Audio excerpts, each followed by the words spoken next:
আসসালামু আলাইকুম। সাদামাটা রান্নাঘরের আরেকটি নতুন ভিডিও দেখার জন্য আপনাদের সবাইকে আমন্ত্রণ জানাচ্ছি।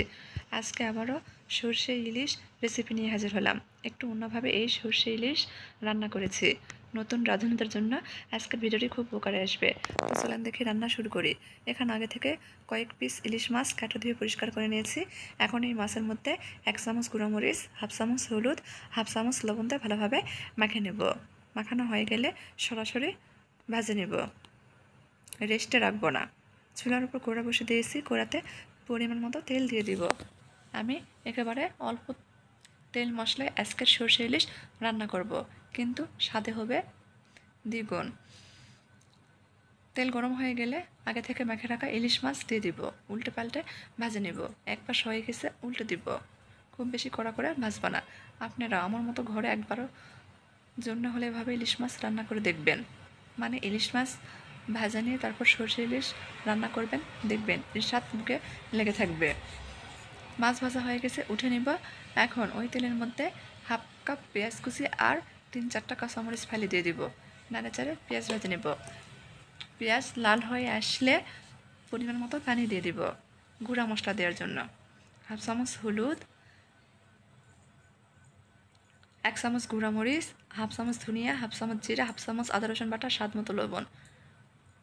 পেঁয়াজের সাথে গুঁড়া মশলা ভালোভাবে নাড়াচাড়ে মিশিয়ে নেব আর মশলাটা ভালোভাবে কষে নেব।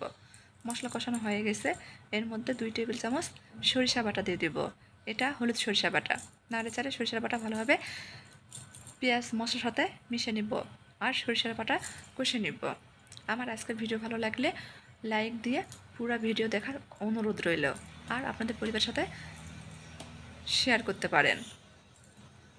আমি হাফ কাপ পানি দিলাম, 4 কাপের মাপে হাফ কাপ পানি দিয়েছি সরিষা বাটাটা ভালোভাবে কষানোর জন্য। ভালোভাবে কষাতে হবে সরিষা বাটা বা সরিষাটা যত কষাবেন এর স্বাদ তত বৃদ্ধি পাবে। সরিষা কষানো হয়ে গেলে সরিষা থেকে তেল ভেসে উঠলে ভাজা রাখা মাছ দিয়ে দিব। মাছ সহ সরিষাটা আরও আমি ভালোভাবে কিছুক্ষণ কষে নিব। এই পর্যায়ে মাছ নরম থাকে, তাই আলতোভাবে নাড়াচাড়া দিতে হবে। কষানো হয়ে গেছে, এখন পরিমাণ মতো পানি দিয়ে দিব আর এই পানিতেই সরষে ইলিশ রান্না হয়ে যাবে। বলক চলে আসছে, আমি আলতোভাবে নাড়াচাড়া দিচ্ছি। চুলার আঁচ লোহিটা করে এই সরষে ইলিশটা রান্না করে নেব।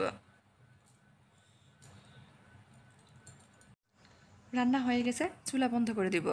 আমার আজকের ভিডিও ভালো লাগে অবশ্যই চ্যানেলটিকে সাবস্ক্রাইব করে দিবেন, লাইক কমেন্ট শেয়ার করবেন। দেখেন মাশাআল্লাহ কত সুন্দর হয়েছে। আজকের মতো এই পর্যন্তই। সবাই ভালো থাকবেন। আল্লাহ হাফেজ।